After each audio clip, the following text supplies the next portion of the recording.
What is going on, guys? Jack95 Gamer here, and I'm back with some career mode FIFA 15 style.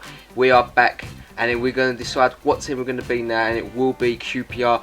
You guys voted for it on the straw poll. It was a close call, but actually between Everton and Queen's Park Rangers, but the London club actually did edge it out in front a little bit, and hence why I'm doing the career mode with them. So we are going to play on legendary 5-minute halves. 4-minute halves, I believe they go too fast for me, and I want to feel like I'm enjoying the game a bit more and feel like I can get the footage for you guys. So we'll go now. We're just going to go through obviously all the manager stuff now, get that all out of the way, and basically we'll get through pre-season. We'll not get through pre-season this episode. I'm going to play one game before. We're just going to get ourselves accustomed to FIFA 15 life and get our targets out there. So without further ado, guys, we are getting into this now. QPR excited about future with Baker. Let's get into it and get our objectives in. So our first emails come through domestic cup. They want us to reach the round of 16. I think that's doable. I think we can have a good cup run this season. The transfer information, all that stuff, we already know about that. We should look at a centre back, the assistant manager. Obviously word in my ear, he knows best too. But I'm not interested in getting a centre back in at the moment. But if any centre backs you want me to get that are cheap and on the market, make sure you get them. League objective though, Euro League. That's a bit tricky, on legendary, the team I've got. Obviously I'm going to try my hardest, but it's definitely going to be hard to get that done. But here's the team that I've gone with at the moment. So Austin, Hoylett, Taarabt, Fur, Phillips, Sandro, Onuaha, Corker, Ishla, Traore and McCarthy. So I think we need some new fullbacks in, maybe a new winger, and I think a new striker too, as Vargas is only player out on loan. I'm not that impressed with Bobby Zamora. If I'm being honest with myself here. So that's the team. On the bench, you've still got players like Henry, Much, Dunn, Hill, Wright, Phillips. But the first player we do look to get is Sam Byram. But anyway, guys, still, even though deals are going around in this episode, this is the only episode I've recorded up to this point. So make sure you hit me up with some transfer targets for the next episode that I should be getting to get that are affordable. Make sure we're looking for a left midfielder and maybe even a secret gem from, not a secret gem, a hidden gem from centre midfield that you can get us in here. But we also look at getting Kelvin too. Coming for the deal with Sam Byram, they said they wanted, I don't know what that is, about 3.5 million, I think 4 million.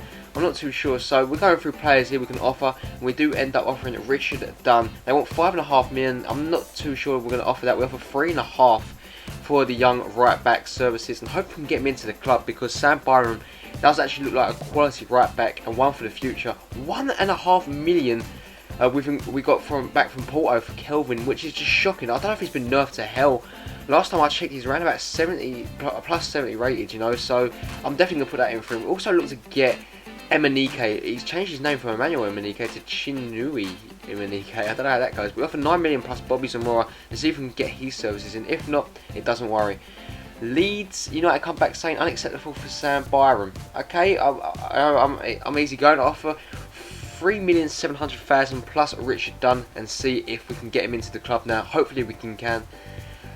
Same for Emenike. They want 28 million. I just don't see it happening. My last offer will be 10 million plus Bobby Zamora. Hopefully, we can get lucky with Fenerbahce, but I'm not seeing it happen. Porto, we're coming for Alexandro too. We made an offer for him. He didn't accept it, so we're going to end that now. Kelvin though, Porto come back with better news for us, more positive news, and Kelvin looks like he's on our way to us. We have to go back into contract negotiations here. Offer him a 5-year deal, around about 35 grand a week, and hopefully the Brazilian winger will sign the dotted line. Same for Leeds now, we're into contract negotiations with Sam Byram. What a signing that would be too, if we can get him into the club. A 15 grand a week contract on a 5-year deal, saying he's going to be an important first team player. Could definitely tempt him into joining the QPR side from London. Hopefully we can do it, get it done here.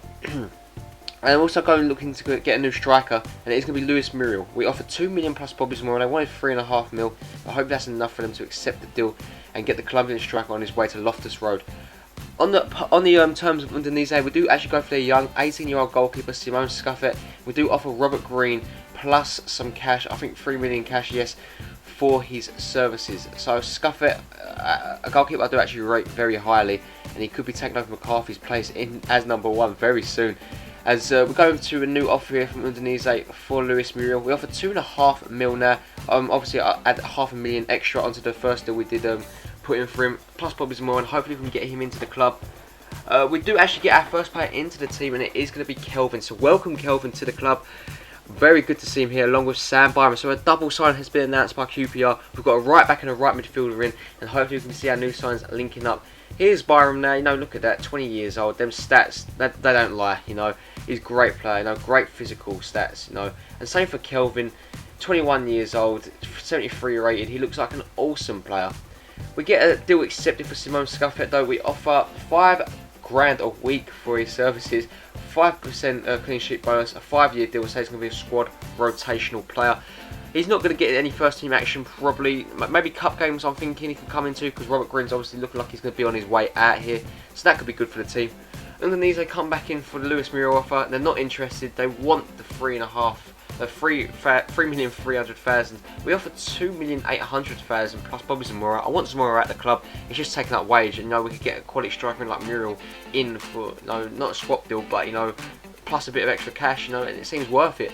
We offer 10,000 for Scuffet because he does reject it, saying he's settled at Italy, and can't blame him. He's a young boy, but hopefully the extra £5,000 pay rise will do that.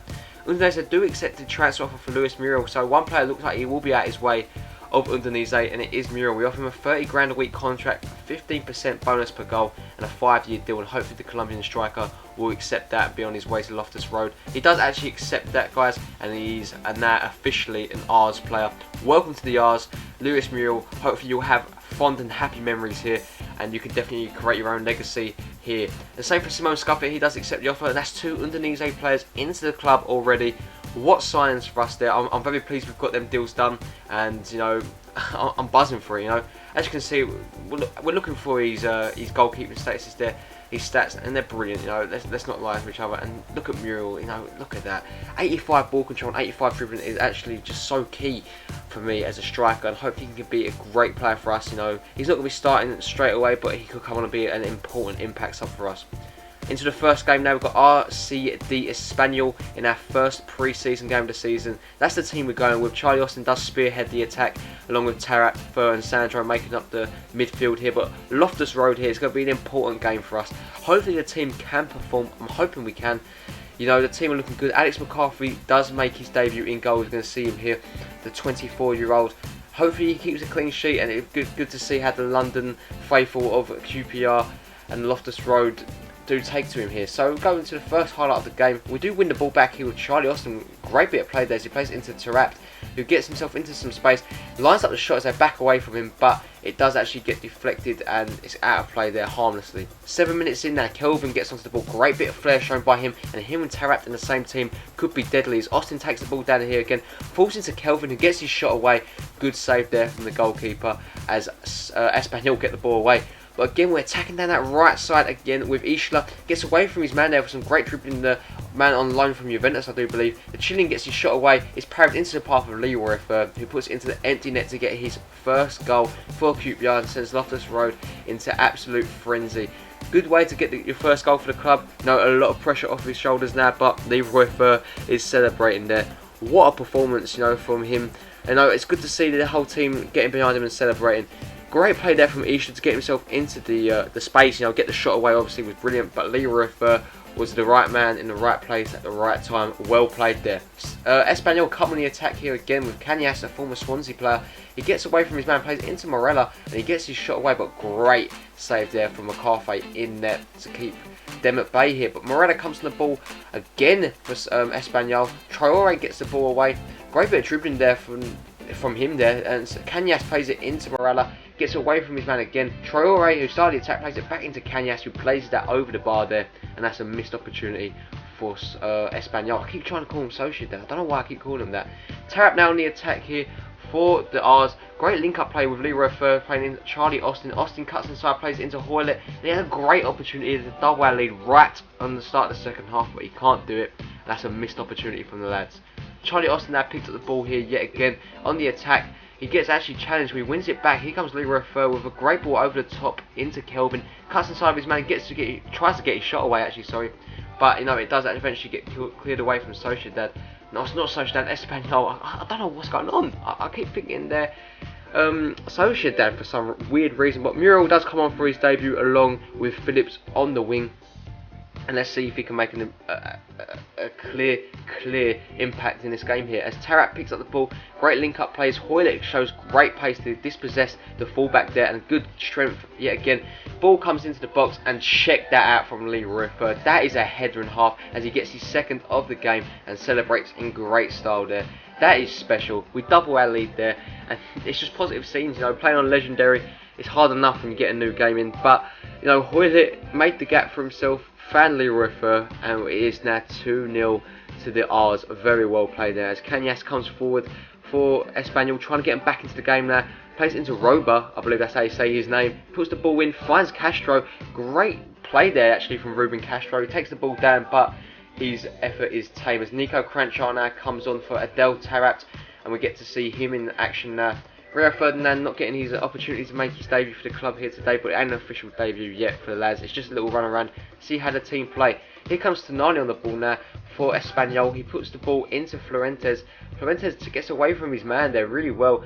And you know, we check great strength shown from him again as the tackle comes in, but McCarthy safe hands yet again. 89 minutes in there, Cañas picks up the ball. The Spaniard gets away from his man. Really Scott Parker-esque, you feel like, just turn it away from players, you know, running in full-degree circles as he puts the ball into Caicedo, who misses the header, but the game will finish at 2-0. Leroy Fer celebrates a massive win there for the boys as we walk out of here with not 3 points, but definitely a confidence booster with that game 1 there. But anyway, guys, Leroy Fer does pick up the man of the match award. That is going to bring an end to this first episode of QPR Career Mode.